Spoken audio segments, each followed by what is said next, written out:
Hébreux. Chapitre 10. En effet, la loi, qui possède une ombre des biens à venir, et non l'exacte représentation des choses, ne peut jamais, par les mêmes sacrifices, qu'on offre perpétuellement chaque année, amener les assistants à la perfection. Autrement, n'aurait-on pas cessé de les offrir, parce que ceux qui rendent ce culte, étant une fois purifiés, n'auraient plus eu aucune conscience de leurs péchés?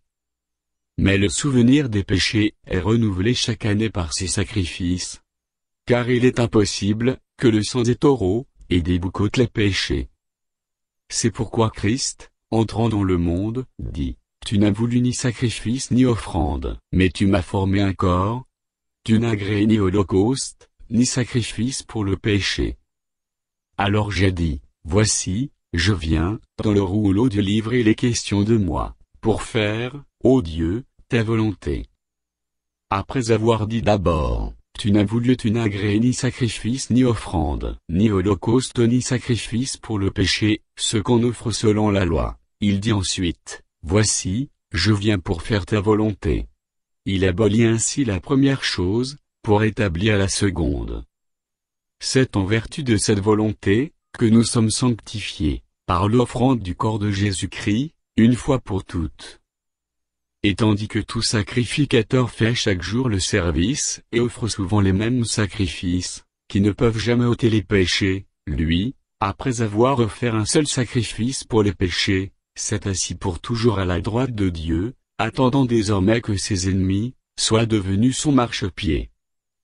Car, par une seule offrande, il a amené à la perfection, pour toujours ceux qui sont sanctifiés.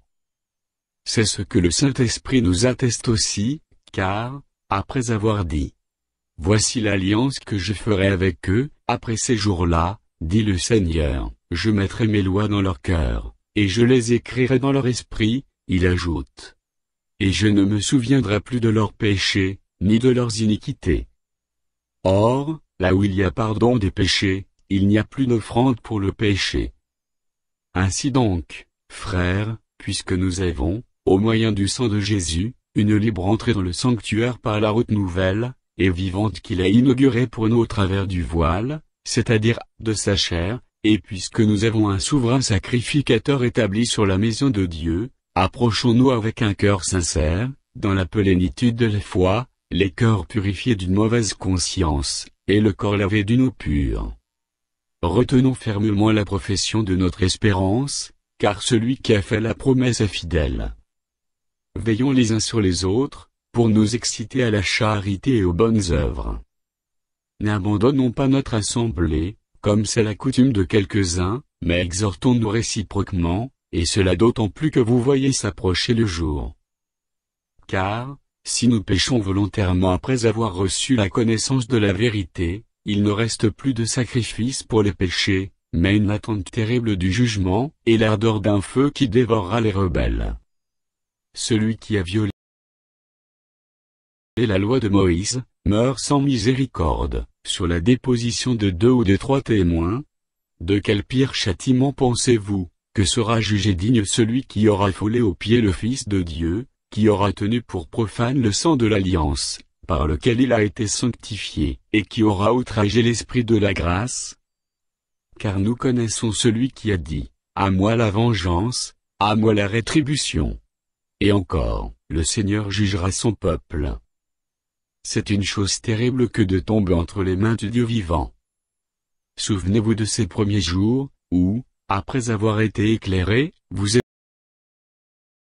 avez soutenu un grand combat au milieu des souffrances, d'une part, exposé comme en spectacle, aux opprobres et aux tribulations, et de l'autre, vous associant à ceux dont la position était la même.